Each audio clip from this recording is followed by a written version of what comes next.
friends. Let's begin the fun.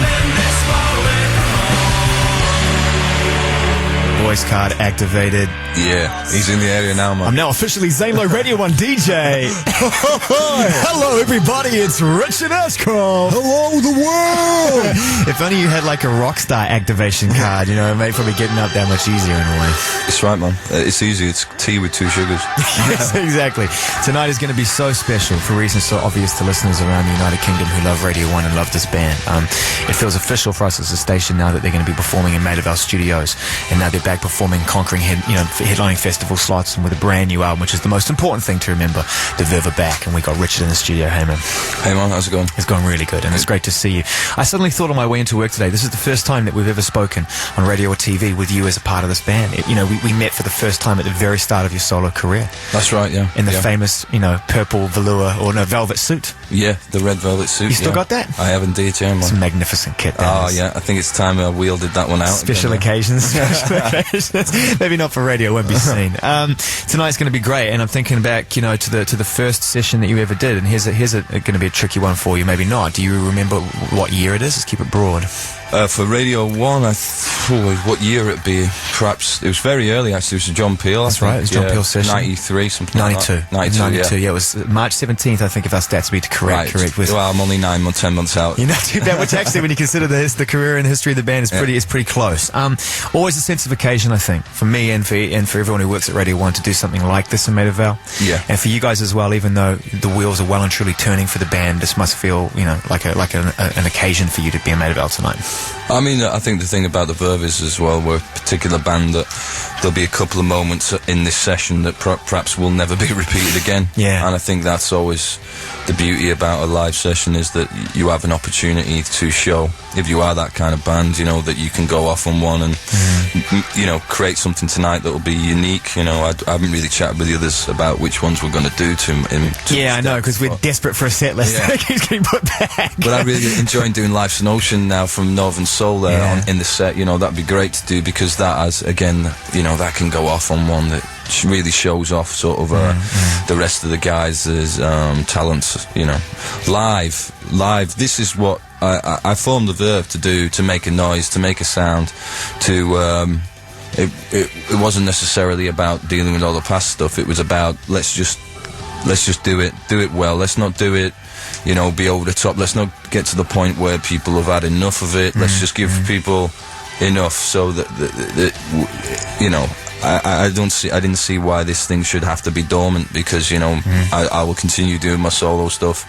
I don't see why anything has to stop for anything else, and it seemed quite a tragedy really to leave this thing left like that when there's that much talent as well. Yeah, we all felt that way in the years that have passed since, I think it was 99, you broke up for the second time, and now it became a question for me as an interviewer or as a music lover, whenever I talked to you, that I would be desperate to ask, but always felt uncomfortable asking because it's private business. But it's been on the forefront of my mind, Vernon Kay's mind, Chris Moyle's mind, and everyone who listens, who loves your band, and known fans. It crept up on me June 2007. It just took me completely by surprise when you made the announcement. Took me by surprise. I was going to ask that. Can you give us a little insight into the lead up to that decision, how quickly it was between it was official for you and it was official for us? Well, I think I'm someone in life that if you put down something in a rock biography or a rock encyclopedia in the year 2006, don't expect that to be what's happening in 2007. Don't ever expect the expected as far as I'm concerned. I can't speak for the others. So, maybe it's because I do buzz off doing stuff on my own. I have gained confidence with that. I've beaten a lot of cynics down. I've got a lot of respect from people that I want respect from, and I ain't got respect from the people I don't care about. So I'm in a very comfortable, good place in my mind about that. So maybe that gave me the confidence. So I didn't make this decision out of fear. I don't understand why the Verve aren't seen as a sort of, although the Wu-Tang Clan have been kind of, up until very recently, 3 guys turn up and it's a Wu-Tang Clan gig. But in its perfect sense, you should be able to keep this thing alive as a satellite. No matter what's going on around you, personally between each other. I certainly wouldn't want to would never have started this and sign on a dotted line and say, you know, you're off now like Chris Martin for the next 2 years, you know. It's just not where I'm at. I'm definitely at being able to come together, make some music, do some great concerts, you know. Glastonbury was incredible. It's like, at the end of the day, this thing wasn't even happening a year and a half ago. It's like, so, you know, I suppose if you take the bad about me, you also take the positive, is that I make things happen, you know. Just part one of a three-part interview we did with Richard Ashcroft earlier on today, just a few hours ago. The band are down in Maida Vale Studios, I reckon. If not, they must be very nearby, getting ready to perform live for you tonight after 8 p.m. It's going to be awesome. We're going to take off pretty soon. We're going to hit you off with part two of the Ashcroft interview even sooner, but first, hottest record there. Part two of our three-part interview we did earlier on with Richard Ashcroft. We talk about the beginnings of the reunion and what they were trying to achieve. You know, was it like, and looking back a little bit, or was it looking forward entirely? So let's talk a little bit about, you know, those early jams and getting together with the guys. And is it important that this isn't a nostalgia trip for you, that you obviously reflect where you've been, but that you focus more on where you're going, you know? Yeah, I mean, it was, some of the jams are literally, it's dependent on where Nick is at that present time, where Simon is, where they're, you know, Simon and Pete seem to, gel straight away, which is obvious because they played so long, you know, so much with each other.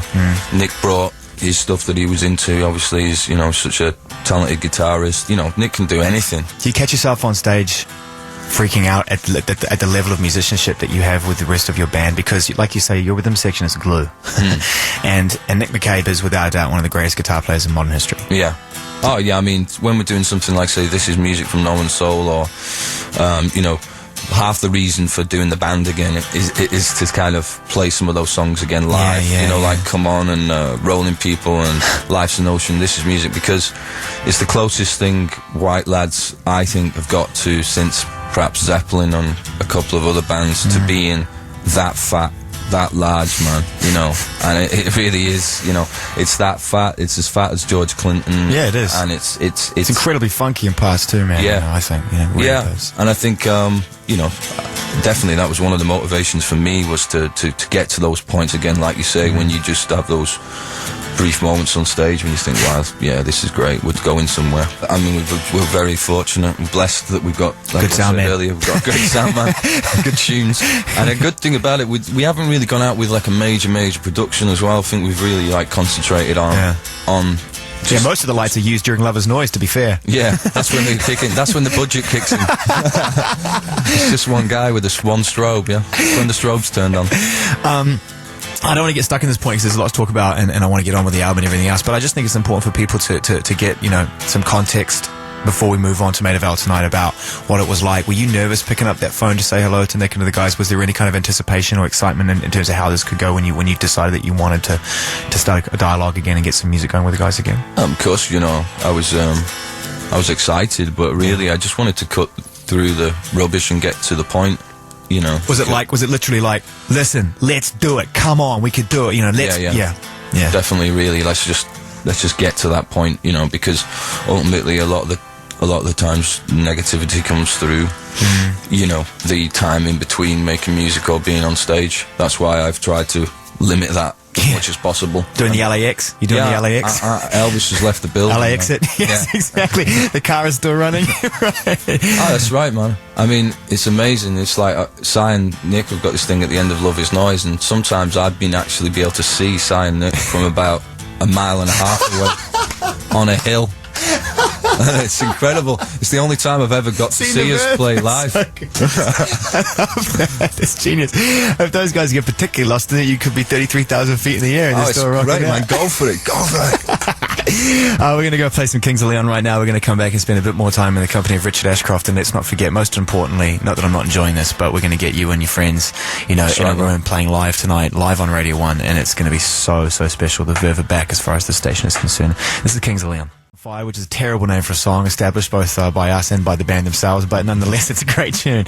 I love that band. To me, Kings of Leon are one of the few modern acts at the moment that feel classic, they feel vintage. Their albums that they make are from beginning to end albums to listen to from start to finish, and I think they're building a really brilliant back catalogue that will be remembered for a long time, and I'm not sure whether that speaks to you or not, but... No, I think they're lucky, they're kind of on the tail end of a generation that is, you know, you shouldn't be burdened by history, because a lot of bands do become burdened by it, and you really just pick a, one album out of a band's kind of back catalogue and base your whole sound around that. Yeah. So but it's good when you've got a bit of an education about other stuff, and you're informed, because it just seeps into your music. That's what I've found, Yeah. And I think they've got a bit of that as well. You're such an influence for bands out there.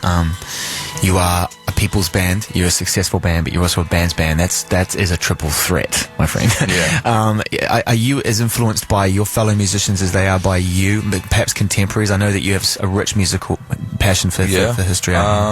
Yeah, I got a lot of I mean, time you change, as you get old. I remember being early 20s, and anyone over a certain age, I kind of had that ageist attitude, and you get a bit older and you look back and you start having respect for all manner of people.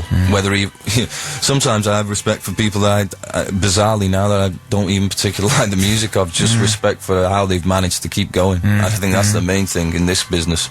But I've truly got my ultimate respect is for people that at a very early age decided what they were going to do and stuck to it and didn't get battered along the way. And there are very few examples of that. But Ian Brown?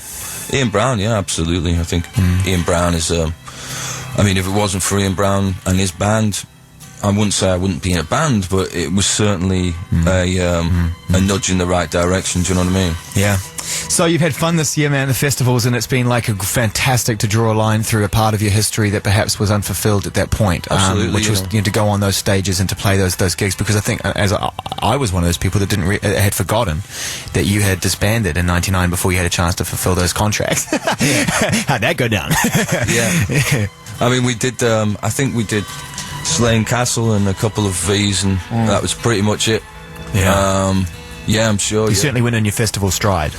No, we weren't in the stride like festivals, unless it's something really special now. It's, after a summer of them, I'm sure a lot of bands will tell you, it has to be special, and that's what you could say about Glastonbury, is that, even though, Mr. Evis was acting like Gerald Ratner a month or two before about his product, about the headliners, I still think it turned out really well. No, all respect to him. Absolutely, it's his farm, it's his rules. But I have to say that, I was excited when I saw the list. When I saw the Kings of Leon and yourselves and Jay-Z, I got very excited, and there was all sorts of talk about it. But I do think you snuck in past the controversy and all the questions, and you owned that slot. Yeah. Jay-Z will be remembered for what he achieved, Kings of Leon for what they will achieve, you for what you did on that weekend, man. Yeah. You owned the moment, I think. That's very kind of you to say so, man. I think, some bands, it kind of fits like a glove, man. I must admit, I thought Jay-Z pulled it off massively. I was really, and I never doubted it for a second that he would, Me neither. What were those first moments when you were in the car? And they're still playing. What were those first moments after Glastonbury? It's been written in the NME, famously in my house now anyway, as the moment when you truly came back. Did it feel like it was the proper start? I think it was one of the concerts that's given me, a longer buzz than others. Definitely, it's almost like doing extreme sports or something. And it's like every gig you ever play, all the musicians out there will know this. Even if it's in front of, sometimes in front of your peers and your mates are the worst ones. It does feel like I've never done a bungee jump because I don't need to, and that's what performance is about. It's jumping out of the airplane, and that was the biggest bungee jump I've done for a long time. So the afterglow was pretty long for Glastonbury, so it was good. Have you seen any of it? It felt good. It felt like it was right. It felt like it was. If anything's come out of this, then the Verve headline Glastonbury, and we did it well, and there's probably more people in that field on a Sunday night than there has been for a long, long time. It was absolutely enormous. It was the biggest crowd I've seen in front of that field for, There's one moment, though, from that gig that I think all will remember. Are we on the same wavelength here? From Bittersweet Symphony into Lover's Noise. That was like, you know what? You can sing along to those tunes all you want, but we got another one. Yeah. And we're going to end with it. Yeah. And that's kind of a deliberate thing for you guys, isn't it? To say, we've got a legacy here that continues. It's not just about, okay, we're good. Because otherwise, if you didn't do that, you're going to be ending your gigs with Bittersweet Symphony for the rest of your life. Absolutely, yeah. Are you making plans for the future with the band? You know, are you focused? At the moment, the album's out August 25th. You've got dates to play and you've got shows to do and stuff. But are you making long-term plans for the band? Or are you taking it one album at a time? We're just taking it as it comes, really. We set ourselves a goal of being able to fulfill our summer dates. We knew how, in a way, there's no pressure once we get on there. Like I say, it's kind of the pressure getting there. Yeah, it all goes when you're on stage. It all disappears when you're on stage. Yeah. It does for me. I can't speak for the others whether they feel it or not, but I don't, because that's why we did it. But we're just taking it to the album, seeing how we do. We haven't got any major plans. We're not like. That fills me full of dread. I'm sorry, man. That fills me with absolute terror. What I'm really looking for is, we're pretty much contracted for the next 5 years. I want an old school record contract with 6 albums in it just to give me some confidence. I'll take what I can get. Everyone else will as well. The album August 25th is called Fourth. I don't know what you're going to start with. I don't know what you're going to play tonight. I guess you guys don't either at this point. No. This is music, David. Can I put a request in? Yeah. Seems like an obvious thing. I'll do that one. Nice I'd love one. to do that. Yeah, right, excellent. It's going to be so special tonight. Live music coming up very shortly from the Verve. And before we go, we've asked you to pick a couple of songs, an oldie and a newie, which we do traditionally with whoever comes into Maida Vale, whatever. So just talk us through the 2 songs that you're gonna play. We'll start with the old track and we'll go to the new. In fact, no, let's go the other way around because Axelrod's so strong. So let's start with the Holmes track. That's the new song, right? Yeah, and unfortunately, I only heard it on the radio last week, so I'm not even aware of the title, but I'm aware of the sound in which it seems to it reminds me of a bit of Noi, a bit of Suicide in there. I think even Alan Vega might even be involved. Yeah, I think so in the project. But I think he's a talented guy, and I heard this and it sounded like I do a lot of driving, and it sounded like one of those ones that I'd love to put it on loud and drive down to the south of France. What are you driving these days? What you got? Oh, I got this nice early 70s big 4-seater convertible Mercedes with all chrome. Nice. And it's kind of got environmentally friendly. Kind of, all right. Yeah. I've got a sail on it and solar panels. you got holes in the floor like Fred Flintstone. The thing is, it doesn't come out of the garage, so it is environmentally friendly. It's one thing that JK said. That he said, I've got all these cars. He said, can't you see I'm taking 16 off the road at one It's time? a nice call. Exactly. We're going to play some David Holmes brand new, and then we're going to finish off with an old track, which is pretty self-explanatory if you've seen the Verve live and you're big Axelrod fans, and we can pretty much let that one talk for itself. Absolutely. Yeah. Richard, it's been really nice catching up with you. Mate. Yeah, pleasure. always good to see you. Tonight, the Verve live on Radio 1 on the BBC. You're not going anywhere, and you know that.